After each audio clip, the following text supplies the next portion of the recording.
ప్రస్తుతం ఏపీ రాజకీయాలతో పాటు జాతీయ రాజకీయాల్లో సైతం జనసేన నాయకుడు ఆంధ్రప్రదేశ్ డిప్యూటీ సీఎం పవన్ కళ్యాణ్ గురించి చర్చ అయితే జరుగుతూ ఉంది.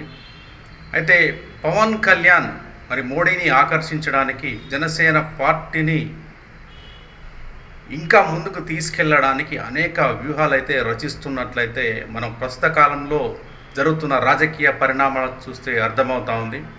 మరి ఆంధ్రప్రదేశ్ రాష్ట్రంలో గతంలో మరి వైసీపీ పార్టీ అదేవిధంగా టీడీపీ పార్టీ బలమైన పార్టీలుగా ఉన్నాయి. ఆ తర్వాత జనసేన పార్టీ ఏర్పడిన తర్వాత 2024 ఎన్నికల్లో మనం ఒకసారి గమనించినట్లయితే మరి వైసీపీ పార్టీ ఏ విధంగా అక్కడ స్పేస్ని సంపాదించగలిగింది అనేది మనం ఒకసారి గమనించాలి. 21 స్థానాల్లో పోటీ చేసిన జనసేన పార్టీ 21 స్థానాల్లో విజయం సాధించడం, కూటమి విజయానికి పవన్ కళ్యాణ్ జనసేన పార్టీ కీలకంగా వ్యవహరించిందనే చెప్పాలి. అయితే గతంలో మరి బీజేపీ పార్టీకి టీడీపీ పార్టీకి కొంత గ్యాప్ వచ్చింది. అయితే ఆ గ్యాప్ని పూరించడానికి మరి 2024 ఎన్నికల్లో మరి పవన్ కళ్యాణ్ కీలకంగా వ్యవహరించి బీజేపీ పార్టీని టీడీపీ పార్టీని ఒక్కటి చేసి ఏపీ రాజకీయాల్లో ఒక మార్పును పవన్ కళ్యాణ్ అయితే తీసుకురావడం జరిగింది.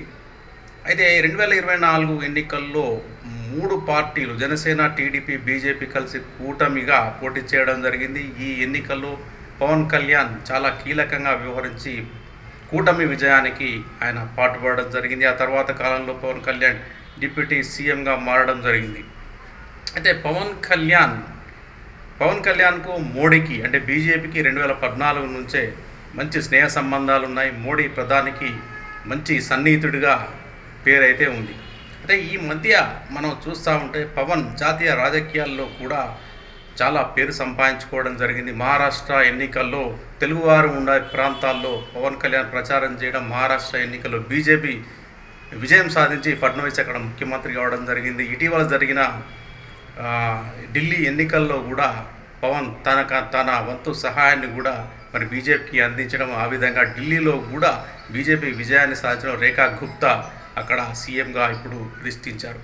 అయితే ఎప్పటి నుంచో బీజేపీ పార్టీకి నార్త్లో వారు అనుకున్న స్థాయిలో విజయాలు అయితే అందుకున్నారు. దక్షిణాది పైన ప్రస్తుతం బీజేపీ కన్నేసింది. మరి బీజేపీ దక్షిణాది రాష్ట్రాల్లో అధికారాన్ని చేపట్టాలంటే మరి ఏం చేయాలి? ముఖ్యంగా తెలంగాణ, ఆంధ్రప్రదేశ్ రాష్ట్రాలపైన కూడా బీజేపీ ప్రస్తుతం అధికారాన్ని చేపట్టాలనే ఆలోచనతో ఉంది.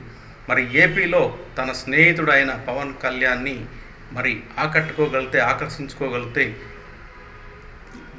గుప్పిట్లోకి తెచ్చుకోగలిగితే మరి పవన్ కళ్యాణ్తో మరి ఏపీలో బీజేపీ రాజకీయాలు చేయడానికి అయితే ఆస్కారం ఉంది.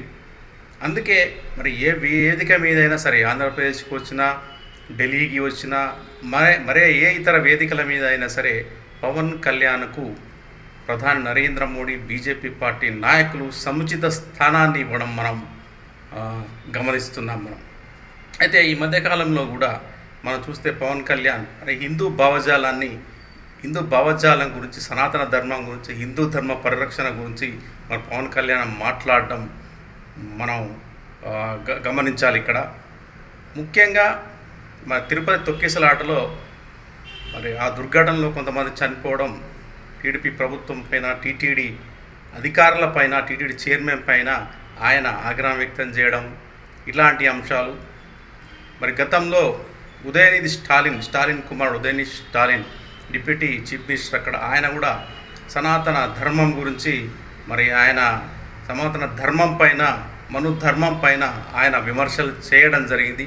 మరి ఆయనపై కూడా పవన్ కళ్యాణ్ మరి తనదైన రీతిలో స్పందించి ఆయనపై ఆగ్రహం వ్యక్తం చేయడం, హిందువుల మనోభావాలను దెబ్బతీయకూడదని రాజకీయ నేతలు, ప్రముఖులు హిందూ వాదం పైన విమర్శలు చేయడం తగదని చెప్పేసి కూడా ఆయన హెచ్చరికలు జారీ చేయడం జరిగింది. మరి ఈ మధ్య ఇటీవల మరి పవన్ కళ్యాణ్ తన మిత్రుడు త్రివిక్రమ్, కొడుకు అఖీరాతో కలిసి, భార్య అన్న లెజనతో కలిసి ప్రయాగరాజ్లోని మహాకుంభమేళా కూడా వెళ్ళడం జరిగింది. ఆ సందర్భంలో కూడా మరి పవన్ కళ్యాణ్ మరి మీడియాతో మాట్లాడడం జరిగింది. పశ్చిమ బెంగాల్ ముఖ్యమంత్రి అయిన మమతా బెనర్జీ ఉత్తరప్రదేశ్ ప్రభుత్వం పైన, అక్కడ ఉన్న ముఖ్యమంత్రి యోగి ఆదిత్యనాథ్ పైన విమర్శలు చేయడం జరిగింది అసెంబ్లీలో. మరి మహాకుంభమేళా కేవలం విఐపీలకు, రాజకీయ ప్రముఖులకు, సినిమా ప్రముఖులకు మాత్రమే భద్రత కల్పిస్తుందని, సామాన్య భక్తులకు భద్రత కల్పించడం లేదని, అందుకే అక్కడ ఎక్కువగా చనిపోతున్నారని, దుర్ఘటనలు జరుగుతున్నాయని చెప్పేసి ఆమె మాట్లాడడం. యోగి ఆదిత్యనాథ్ సర్కార్ చనిపోయిన వారికి ఇప్పటి వరకు డెత్ సర్టిఫికేట్లు కూడా ఇవ్వడం లేదని, యోగి సర్కార్ మహాకుంభమేళాను నిర్వహించడంలో ఫెయిల్ అయిందని, విఫలమైందని చెప్పేసి ఆమె మాట్లాడడం జరిగింది. అయితే ఈ అంశం పట్ల కూడా పవన్ కళ్యాణ్ మాట్లాడుతూ మమతా బెనర్జీ అనుచిత వ్యాఖ్యలు చేసిందని, హిందువుల మనోభావాలను దెబ్బతీసే విధంగా అనుభవజ్ఞాలైన ఒక రాష్ట్ర సీఎంగా ఉండి మరి హిందూ మనోభావాలను దెబ్బతీసే విధంగా మాట్లాడకూడదని, ఆచితూచి మాట్లాడాలని, హిందువుల గురించి మాట్లాడేవారు ఇతర మతాల గురించి మాట్లాడరని, అది వారికి చాలా కష్టమని చెప్పేసి కూడా పవన్ కళ్యాణ్ అయితే స్పందించడం జరిగింది. ఈ విధంగా పవన్ కళ్యాణ్ జాతీయ స్థాయిలో కూడా మరి మీడియాలో మాట్లాడుతూ, వేదికలపైన కనబడుతూ, జాతీయ మీడియా దృష్టిలో పడుతూ మరి పొలిటికల్ మైలేజ్ని అయితే పెంచుకునే పడిలో పడ్డాడు. దీని వెనుక పవన్ కళ్యాణ్ రాజకీయ వ్యూహం ఏమైనా ఉందా, లేదంటే బీజేపీ రాజకీయ వ్యూహం ఏమైనా ఉందా అనే అంశాలు కూడా వినపడుతున్నాయి.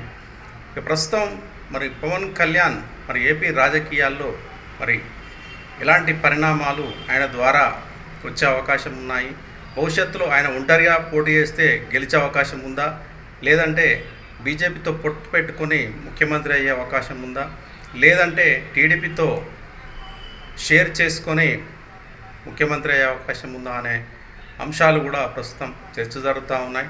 మొత్తం మీద బీజేపీని, మోడీని ఆకట్టుకోవడానికి హిందూ భావజాలాన్ని, హిందూ వ్యూహాన్ని ప్రస్తుతం పవన్ కళ్యాణ్ మరి అమలు చేస్తున్నాడని, ఒక స్ట్రాటజీ ప్లే చేస్తున్నాడైతే మొత్తం అయితే వినపడతా ఉంది. ఎందుకంటే భవిష్యత్తులో ఆయన కూటమి నుంచి బయటకు వచ్చినా కూడా వైసీపీతో, టీడీపీతో ఒంటరిగా పోటీ చేసి గెలిచే అవకాశం అయితే లేదు.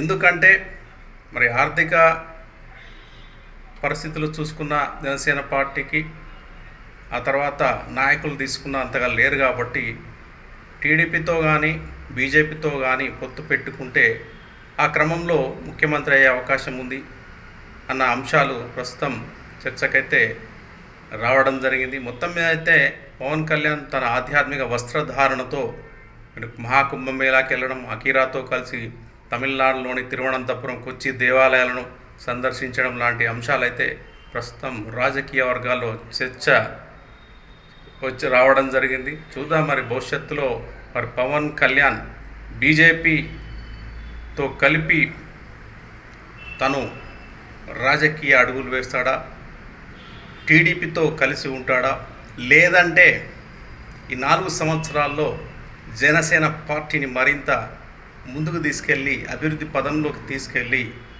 తన సత్తా చాటి సొంతంగా సీఎం అయ్యే స్థాయికి స్ట్రాటజీని, ఒక రాజకీయ వ్యూహాన్ని ఏమైనా రచిస్తాడా అనేది మనం వేచి చూడాలి.